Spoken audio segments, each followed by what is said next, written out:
Hello everyone, welcome back to the channel. Fubar here, and joining me today is 44 Mag. What's good, 44? Oh, it's Friday. The weekend just begun. Um, it's been a while since I talked to you. Yes, it has. It has been a while, and we're both in New York right now. So we're both kind of really busy with our hectic schedules, with our families. Summer, New York. It's a lot. But It we're is a lot. but we're here today to talk about what Lilith and other content creators are not really talking about at all. We've seen Death Wish, we've seen other creators mention the MBT buff coming in at 10.2. We've seen them talk about the naval updates. We've seen them talk about the Gold Plus Plus ways coming in. We're going to talk about everything and elaborate a little bit more on those topics today. So, we're going to talk about what they don't talk about that we think are exciting. So, the very first topic is presets. So, as you know in the game right now, if you go over to your army and you click on your army, you have on your ground force a total of 10 officers equipped, 5 units. And each officer has 2 skill tabs. Now, if you wanted to switch from, say, offense to defense, you better hope to God you're not going to be attacked in that time frame because you might be without officers on a said unit or multiple units while you're switching in between combat modes. But in one of the developers' notes, we actually got feedback that they're working on presets. Now, we do not know if it's just officers or officers in units. And why this is so exciting is because if you are a larger player in the game and you've been playing for a long period of time, you may be built into a set play style of, and you're pretty well rocked in that. Like, for me right now, I'm pretty much a support player. I'm more heavily defensible on base defense, but I can't really be offensive in base to base. I can do well in field fighting, but I can't do anything in base to base. So if they actually add a unit and officer preset, I can, at a click of a button, swap all my officers and all my units. Other than having to retrain them, I can have now that all done and not worry to have about being attacked on the fly. Now, we do not know when this is coming into the game or if it's just officers and units, but I think this is exciting, and I think the doorway that was open for this was the tactic tree. What is your thoughts on this, Mag? We are overdue for an officer interface to optimize everything from having preset to just streamline the menu or where you pick your officers. It may not be an issue for you if you are a new player, but if you are an older player and you have more than, let's say, 20 officers awakened, it is it is difficult to change or to swap officer real quick. You have so many choice. Not all officers fit on one page, and then you have to browse and scroll down to find the right officer at the right moment. It's usually not a problem, but when you are in a battle, like you said, if you have time to remove the officer and you get attacked, then you cannot assign an officer to your army or to your troop, which is a problem. So yeah, we need I think we could coin the preset. term. I think we could coin the phrase there when we get caught, when we're swapping officers and we get attacked with no officers on units, caught with our pants down. Come on, Eddie, I caught you with your pants down! I think Pretty we. much, yeah, that bad timing. And when you do have a lot of officers, of course, your first the natural way is to choose the latest or the strongest on attack.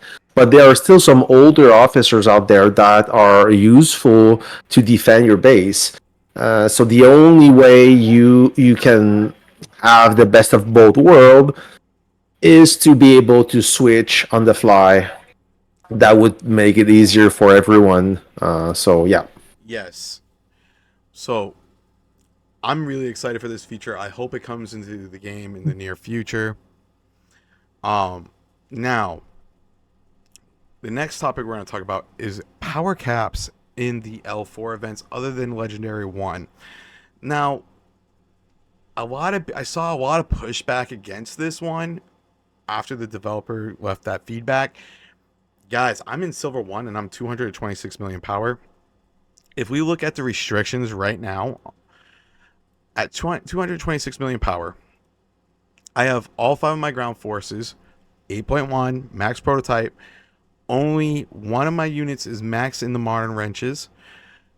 I have a second halfway done, and the other 3 are only at 100 over 100 in legacy wrenches. So, and my Air Force doesn't even have any wrenches put into it. And as you can see, I don't even have my 3rd Air Force unit even done yet. So therefore,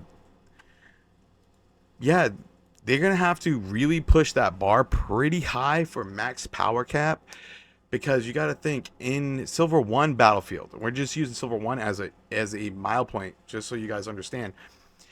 The maximum level for Silver 1 walls is level 100 for the fortified walls of this level. So, yeah, I'm not even close to the power cap there, because my walls, 3 of my walls are level 50, one of them is at 45.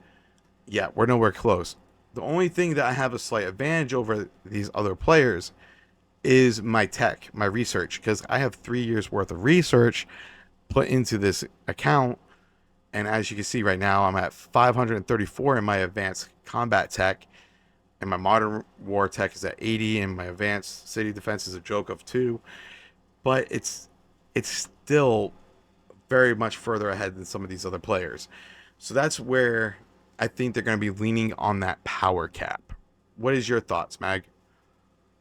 Well, they need a power cap. I mean, this apply to pretty much all the battlefields except legendary.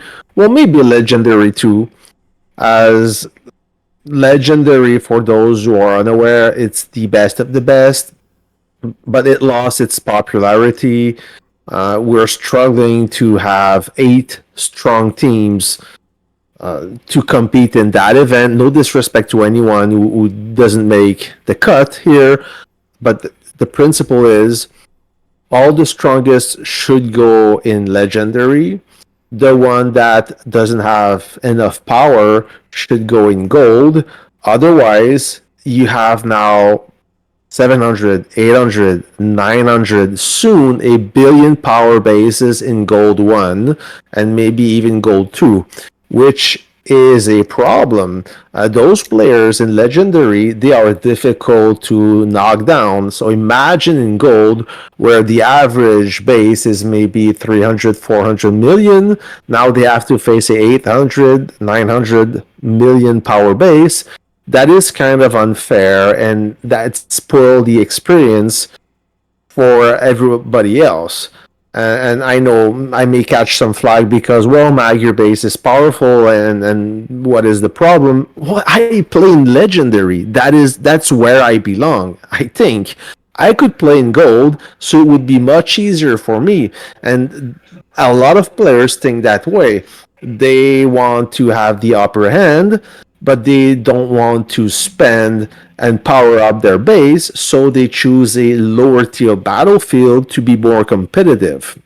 And now we're seeing this movement where there's more and more powerful bases in those lower tier battlefield, and the situation or the issue we have in legendary now, it's transitioning to gold and maybe silver. So we need a power cap. When the power difference is too strong between 2 players, it makes it boring for everyone. No, you're 100% right. And during that time frame right there when we were just discussing that, could you imagine that about 3 years ago we were discussing players being over 400 million power? Now we're talking about players being over 1 billion power. Yes. That's kind of crazy. That's kind of crazy. That just shows how long we've been playing this game. The mechanic of the game didn't follow the increase in power. Back then, we didn't have that crazy tech, the advance, and now the modern tech. I know that Lilith is capping the power difference in two players on the battlefield, but still, at 8 million power base is pretty hard to defeat when, like I said, the average player is 400 million. You need more than two players of 400 million to defeat one player of 800 million. It's not simple math like that. So yeah, the technology, the skin set, all those power ups, we need a power limitation. Otherwise, this game will become very frustrating. Yeah, that you are correct there. I do see your point there. Now, maybe they could go as far as maybe putting like a max buff level on skin sets, maybe like a limitation, like you get to pick out which skin sets you want to get buffed. You know what I mean? Like if you see the stats overview, you pick out which ones you want to be enhanced, and there's a limit there. Maybe that could help solve some of the issues and the pay to win and free to play like gap there. Yeah, it could, but then again, it will be hard for Lilith to justify purchasing those skin set when you cap them. That's true because everyone would just This buy it. game, this game is heavily pay to win, but you need something in return for that money. The issue is if you are good enough to play Legendary as a free to play, that's awesome. But that's why we have Silver, and in Silver, the free to play, it's their battlefield. They should be happy there, but not a whale. A whale have no business to be in a lower tier battlefield just to have a break. See, now with me playing in Silver 1, I actually can say that this is for like the very busy person, this battlefield. Like if you say like a doctor or a lawyer that works long shifts, and like Gold 3 is for like the more active free to play, and then yeah, I agree with you that Legendary 1 is for the heavy spender because that's where they belong because they can afford everything. But yeah, they need to do something, and maybe the power cap is the right way. I think it all depends on how they implement it. Don't you agree? Yeah, they are probably thinking about that anyways. It has to be introduced sooner or later. Now that's on them how to figure this thing out. The issue is we have different tier of battlefield, and that's for a reason. You shouldn't have to choose your battlefield. You shouldn't be allowed to sandbag a smaller battlefield. Absolutely, I agree with you there. However, I do feel that if you do feel like you don't have the activity to be in Gold 3 or Gold 2 or Gold 1 and you're slightly higher power, you should be able to drop into Silver 1, but they might have to set up Battleground specific for that power level so that way they can still be in there. They can just select the battleground they want to be in, and then they need to find a team that matches that battleground, if that makes sense. Yeah. Let's move on to the next topic, shall we? So the next topic on this that it has been lightly discussed, this is all speculation, but me and Mag have talked about this in the past. We're going to talk about more ways to acquire Gold Plus Plus parts. It'd be an amazing quality of life thing, especially for the free to play. So in the developer feedback notes, we had gotten that they're going to be adding more ways to get Gold Plus Plus parts. Now, we do not know if this is free to play. We do not know if this is pay to win. But knowing Lilith, it will probably have something to do slightly with pay to win. But it would be cool if we could see a part fusion system, like say 3 gold parts of the same type going up to a Gold Plus, and then 3 of that part going up into a Gold Plus Plus. or another event like the casino event. But I feel that a lot of these changes that we've been talking about today are being implemented because of Navy. Because when Navy comes in, and this is, again, tinfoil hat, but they're going to be bringing in, I feel, new research, new parts. They've already said they're going to be expanding the base. That means new buildings. We don't know if we're going to be getting 5 Navy or 3, but it's going to, and we're probably going to have to get new refined components for that, new ammo, new gears, and they already said they're bringing in officers for naval units specifically. So that's kind of where I feel this has been causing a massive change, because now they have to kind of ramp up the system to provide more ways to get Gold Plus Plus parts, because now the part system would be too diverse and you would never get a Gold Plus Plus part. What do you think, Mag? Yeah, the Gold Plus Plus quest is a struggle for everyone, even me, even more powerful players than me. It is pretty difficult to have all your units, let's say all your ground units, with all Gold Plus Plus camp.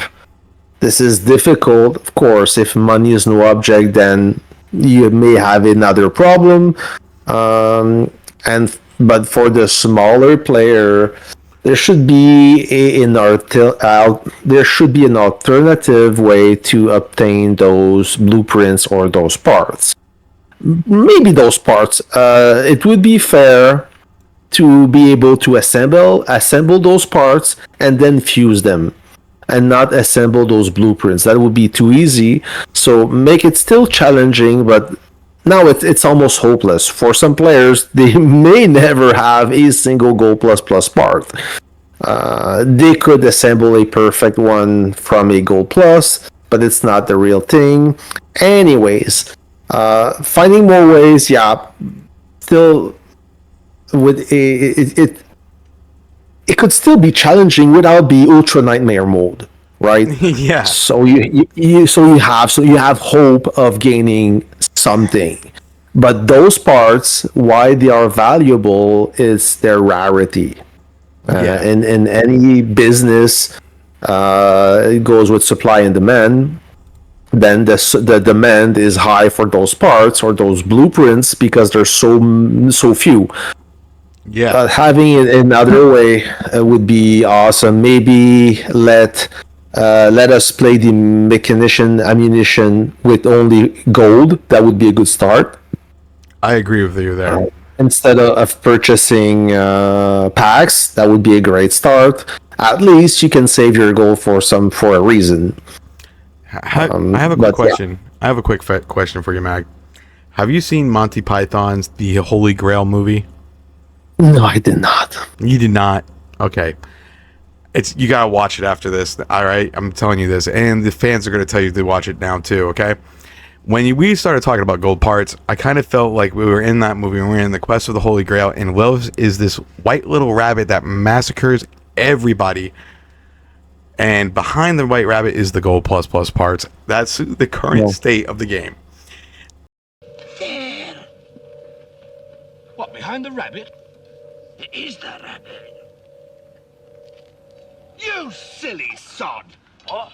You got us all worked up! Well, that's no ordinary rabbit. That's the most foul, cruel, and bad-tempered rodent you ever set eyes on. You tit!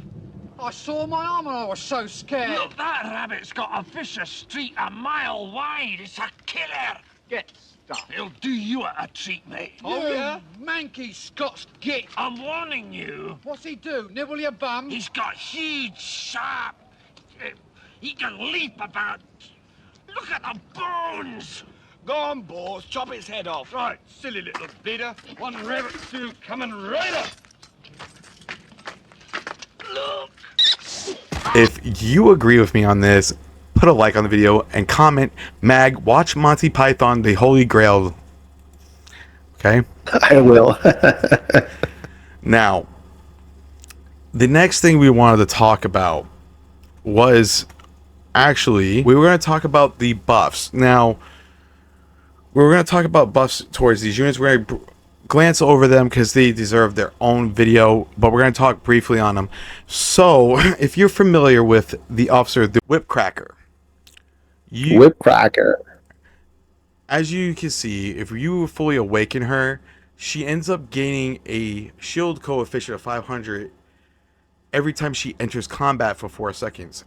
A similar situation is now going to be happening on MBTs, which is awesome. There's going to be a few other things that happen with them, but like I said, that is the major thing there. However, when we talk about the RL, according to the notes, says something about sloped armor. I don't know what Lilith is thinking, but we don't know if this is going to be good or not, because Mag, you could probably agree with me on this. The RL is probably the squishiest unit on the entire battlefield, and I don't know how that's going to plan out. I don't know. I don't play with the I don't play with the RL anymore. A long time ago. It's still in my inventory as a 7.2 unit, but it's a liability more than anything else. There's so very little.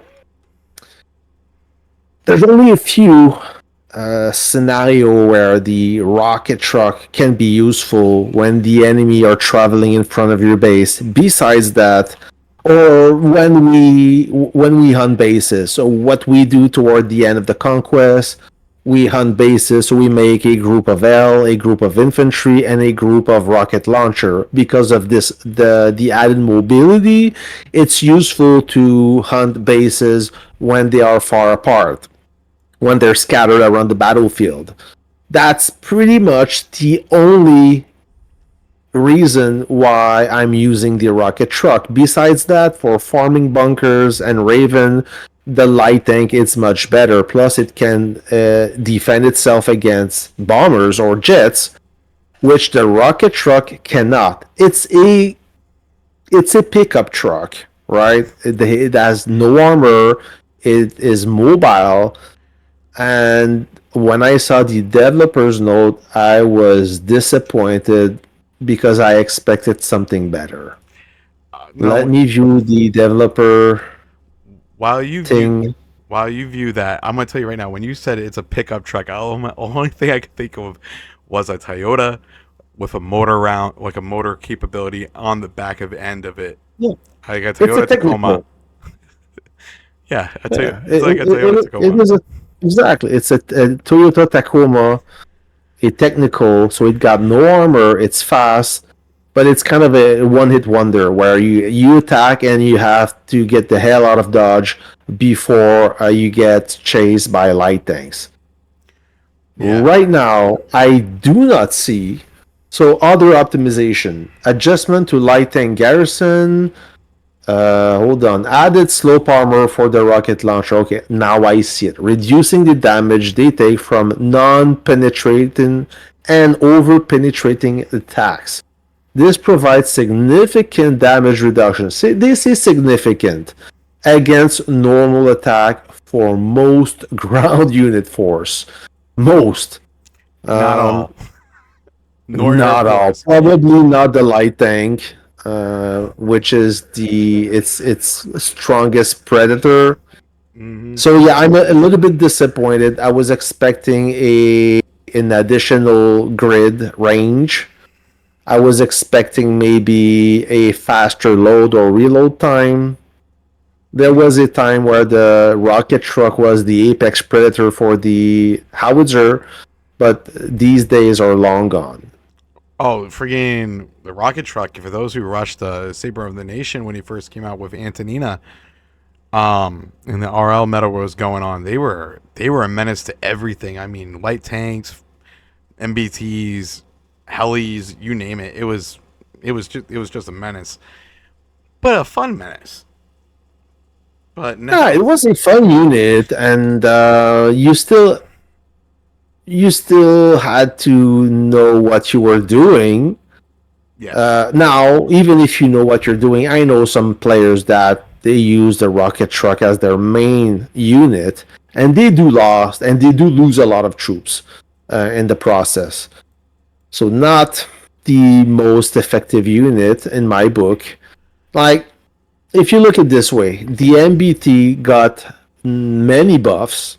It got one in 10.0. It gets another one in 10.2. The Super Heavy got a buff. The Martyr's Watch Artillery got a buff. The AT Tank Gun got a buff. The Light Tank got a buff.